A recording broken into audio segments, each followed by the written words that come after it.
Zawadi ya moyo mwema.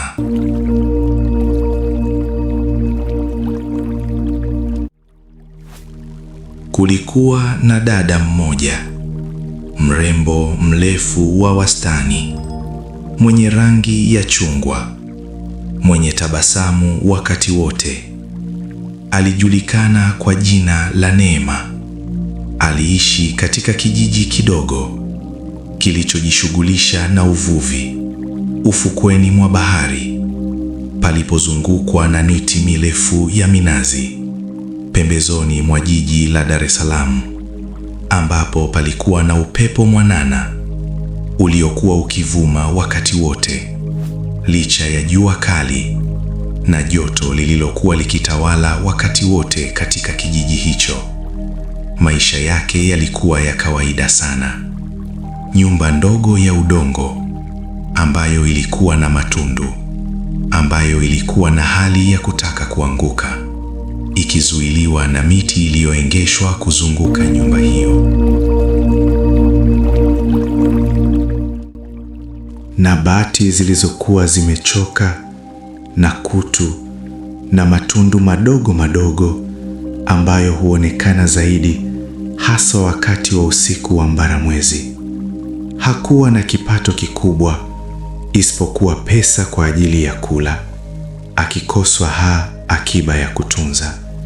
Alikuwa wa kuamka asubuhi mapema sana, kabla jua halijachomoza sawa, na kuzunguka kijiji kizima akihangaika kutafuta riziki yake kwa kuuza maandazi na chai, na baada ya kukucha sawa alienda sokoni kumalizia biashara yake.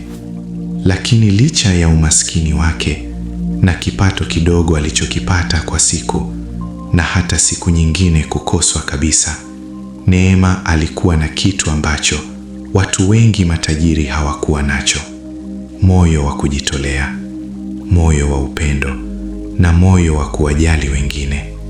Kila aliyemjua Neema alijua jambo moja: ukifika kwa Neema ukiwa na shida, utapata faraja ya kweli kwa maneno ya upole na kutia moyo. Lakini zaidi, huondoki mikono mitupu. Japo hakuwa na kitu, Neema alikuwa tayari kutoa hicho, mkigawane na kufurahia pamoja.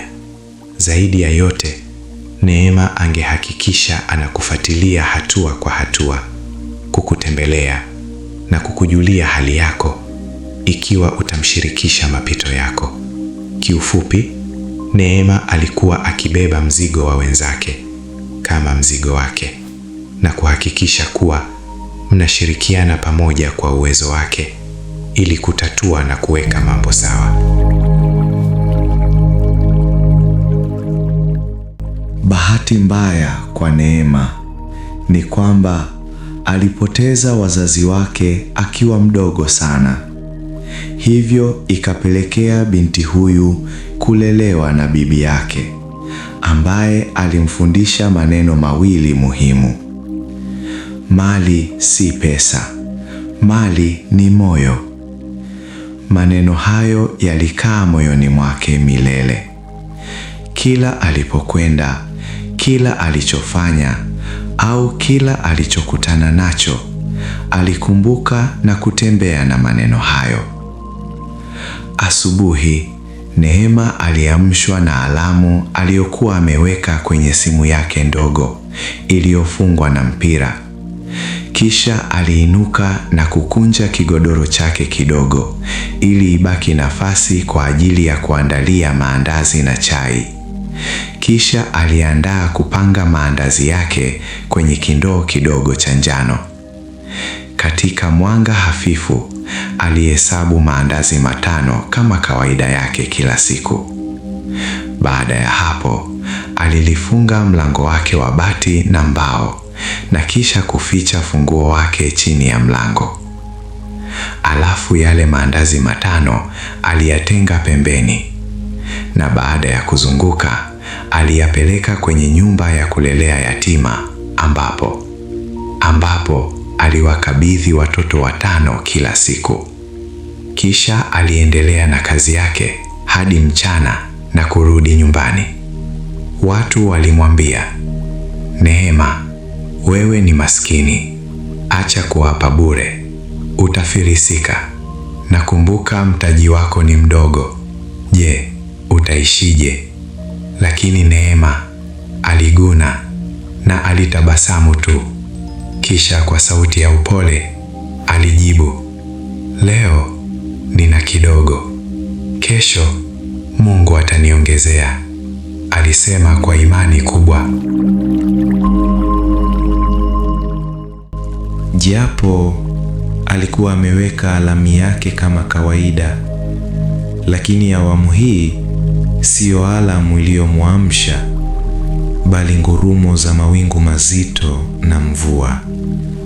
Mwanga wa radi uliokuwa ukimulika usiku ule, na baadhi ya matone ya maji yaliyokuwa yakipitia kwenye matundu madogo kwenye bati za nyumba aliyokuwa akiishi, kutoboka na kuvuja wakati wa mvua.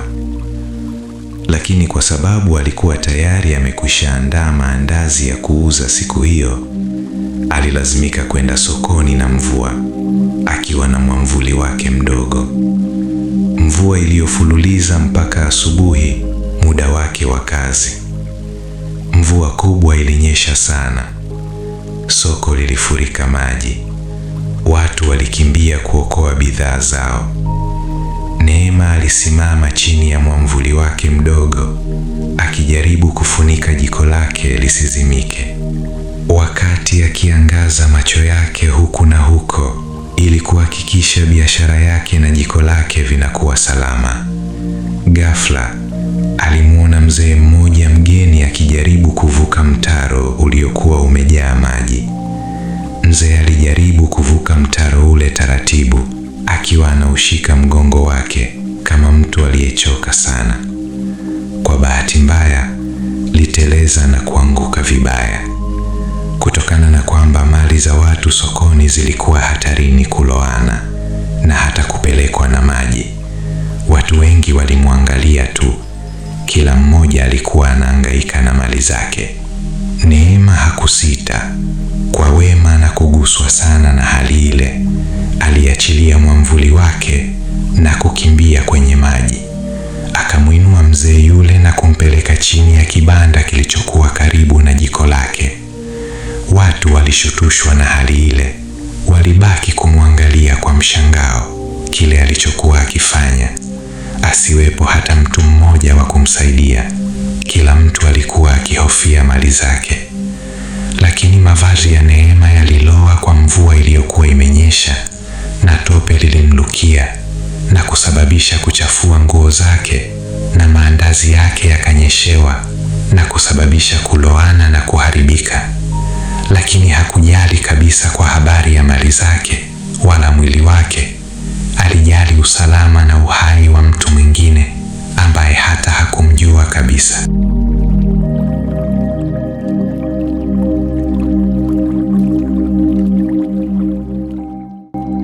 Pole, Neema, alimnyanyua yule baba, na kwa sauti ya upole akamwambia, baba, kaa hapa, alisema kwa huruma. Lakini yule mzee aliyeonekana kama mtu aliyechoka sana, alijibu kwa kutikisa kichwa tu. Alionekana mnyonge sana, na macho yake yalikuwa mekundu na kulegea kama mtu aliyekata tamaa. Alimuuliza tena kwa hofu na huruma, je, uko sawa kweli baba? Unaumwa labda baba? Alimuuliza huku amemshika mgongo wake. Bado yule mzee alijibu kwa kutikisa kichwa pia, kwa ishara ya kukataa. Basi aliagiza usafiri mdogo na kuamua kumpeleka hospitali iliyokuwa karibu. Na baba yule aliandikiwa madawa na akaenda kuchukua akiba yake ndogo aliyokuwa ametunza na kwenda kumnunulia madawa. Kwa siku 3 alimtembelea, akimpelekea uji na matunda kidogo aliyoweza kumudu. Mzee yule alikuwa mtu wa maneno machache. Alimwangalia Neema kwa macho ya kushukuru sana. Siku ya 4 alipokwenda hospitalini kumpelekea chakula na matunda kama kawaida, alimkuta baba ana afadhali na amekaa kwenye kitanda. Baba kwa sauti ndogo alimuita Neema kwa ishara ya mkono na akamuuliza, binti yangu, kwa nini unanisaidia hivi wakati huna chochote?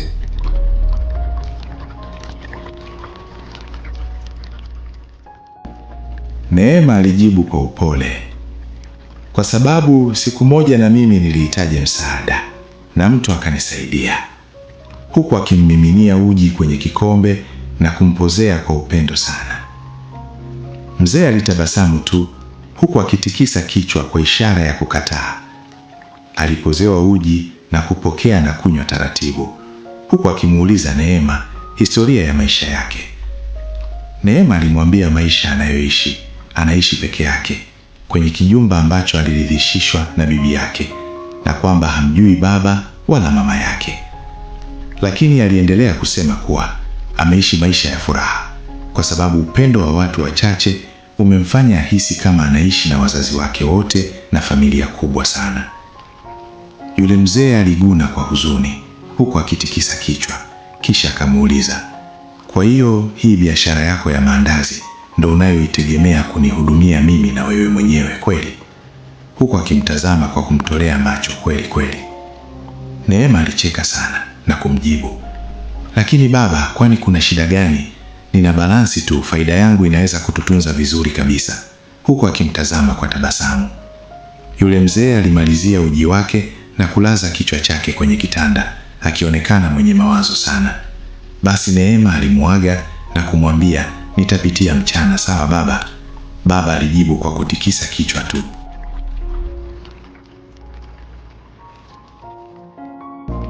Siku iliyofuata, Neema aliamka asubuhi kama kawaida. Akaandaa uji wa mgonjwa na kubeba ndoo yake ya maandazi, na kwa haraka alianzia hospitalini kumpelekea mgonjwa uji na maandazi. Bahati mbaya leo alikuwa amechelewa kidogo, hivyo alikuta muda wa kuwaona wagonjwa umeisha. Aliamua kumsogelea mlinzi wa mlango wa hospitalini ili amuombe kama inawezekana aweze kumpelekea mgonjwa wake. Wakati akimkaribia yule mlinzi alitoa sauti ya furaha kwa kuita, Neema, mambo vipi mchumba?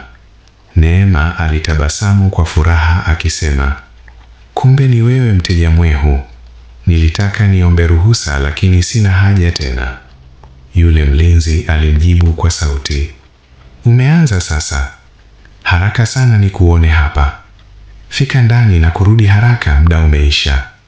Basi Neema alipofika kwenye kile chumba alichokuwa amelazwa yule mzee, Neema alishangaa kuona patupu, yaani hakuna mtu aliyelala pale. Hofu ikamjaa.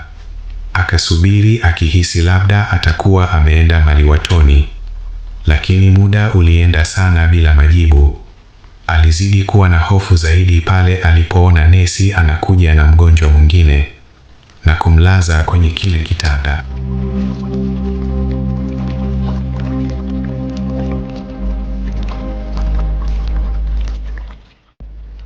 Aliamua kumuuliza yule nesi, samahani dada, hivi yule mgonjwa mzee aliyekuwa amelazwa hapa amehamishiwa wapi? Ajabu, nesi alitabasamu na kumjibu, wewe ndiyo Neema? Neema akabaki akikubali kwa kutikisa kichwa bila kutoa sauti. Yule nesi akamjibu, usiwe na wasiwasi, mgonjwa wako ameshaondoka, kwa sasa anaendelea vizuri tu. Neema akauliza kwa sauti ya huzuni, mbona sasa kaondoka kimya kimya tu? Nesi akamjibu na kumwambia, ameacha ujumbe, amesema eti usubiri ujumbe wake, ipo siku mtaonana tena. Basi Neema akabaki amesimama kwa mshangao na kuamua kumpa mgonjwa mwingine ule uji na maandazi, huku akitembea kwa huzuni kutoka nje ya ile hospitali.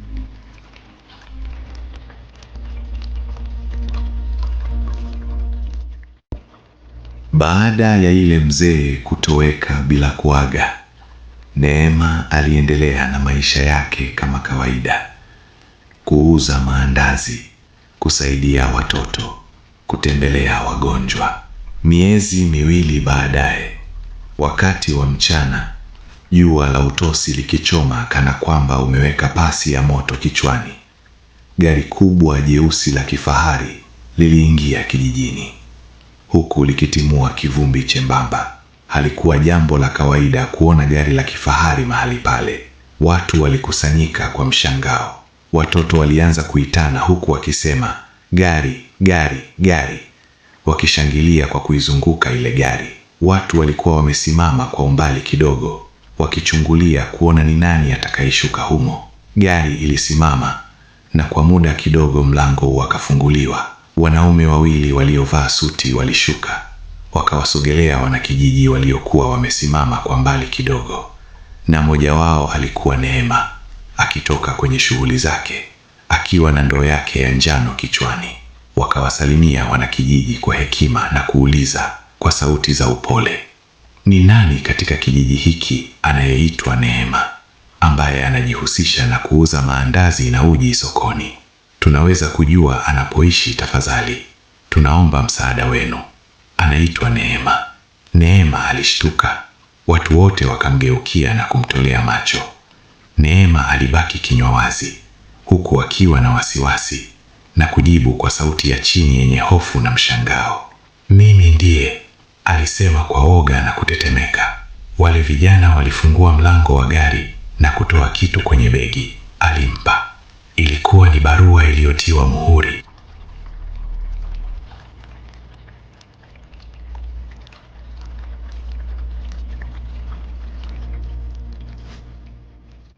Neema aliifungua barua ile.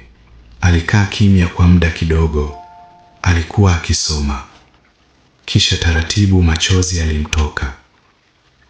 Ulikuwa ni ujumbe wa moja kwa moja.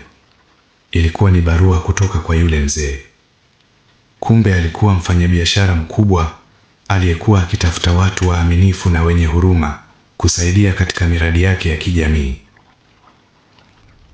Katika barua hiyo iliandikwa, "Neema, nilijifanya mzee wa kawaida ili nipime mioyo ya watu. Wengi walipita bila kuniona. Wewe pekee uliniona kama binadamu. Mali yangu ni nyingi, lakini moyo wako ni mkubwa zaidi. Nimekuachia sehemu ya biashara zangu na nyumba katika jiji la Dar es Salaam. Tumia mali hii kuendelea kusaidia wengine." Neema alicheka kwa machozi, huku akimshika shati kaka mmoja kati ya wale waliokuwa wamevaa suti na kumuuliza, "Ni nini hiki? Lakini mbona siwaelewi? Ninyi ni akina nani?" Basi wale vijana walimwambia, "Ondoa shaka na wasiwasi.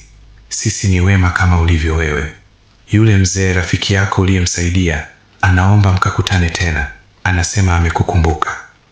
Neema alitikisa kichwa, huku akirudi nyuma na kutetemeka miguu na kutikisa kichwa kwa kukataa kwa nguvu, akisema, "Hapana, hapana, siwezi kwenda, niacheni muondoke tafadhali. Wema wangu haukuwa wa kuhitaji malipo." Basi wanakijiji walimfuata na kumsihi awasikilize, asimvunje moyo kwa huo wema. Basi wale vijana wawili walimletea simu ili aongee na yule mzee.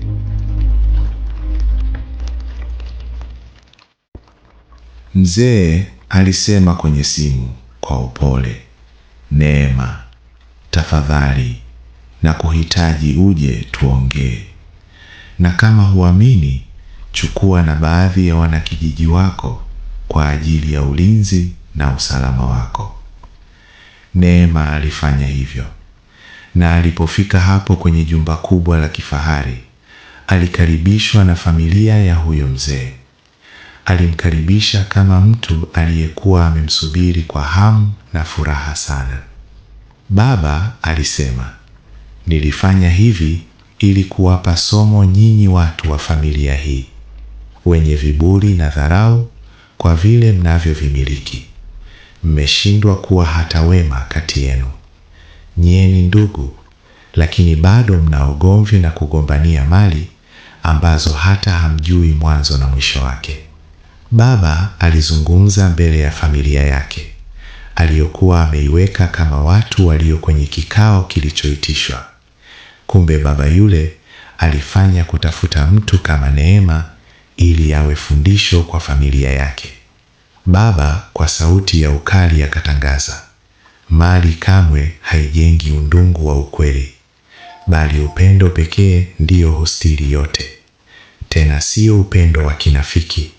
Na upendo huu nimeukoswa kwenu, nimeupata kwa binti huyu mdogo. Huku akimshika Neema na kumuinua mbele za watu wote, akaongezea akasema, huyu ndiye ninayemchagua kuwa msimamizi wa kila kitu humu ndani, na awe mwalimu wenu kuwafundisha upendo wa kweli. Kijiji kizima kilikaa kimya. Familia pia ya yule baba ilikaa kimya. Neema, yule msichana maskini, muuza maandazi, alikuwa amerithi mali kubwa.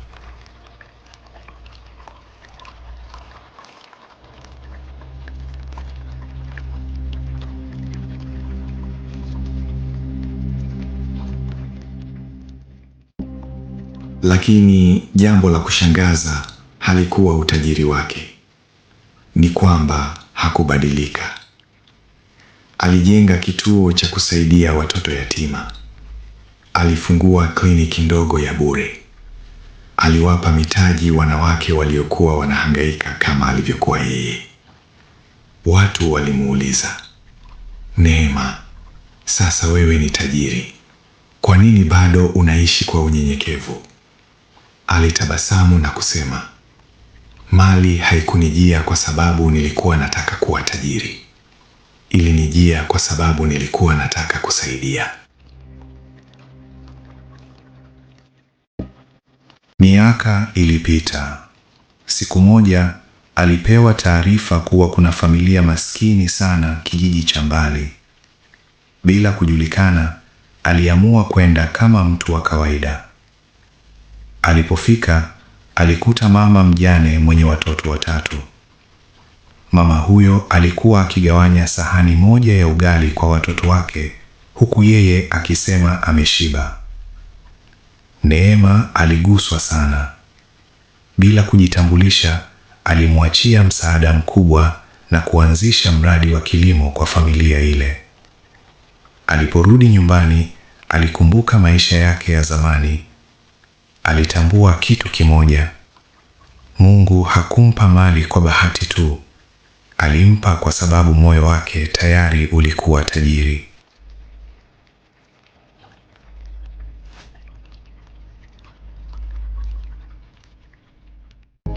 Hadithi ya Neema ilienea kila mahali. Watu walijifunza kwamba ukarimu haulipi mara moja, lakini haulipwi bure. Moyo mwema ni uwekezaji wa milele. Umaskini wa leo hauzuii utajiri wa kesho. Na hadi leo, watu wa Dar es Salaam wakiona kituo cha watoto yatima kilichoandikwa kituo cha Neema, mali ni moyo, wanakumbuka hadithi ya dada maskini aliyebadilisha maisha yake kwa kusaidia wengine.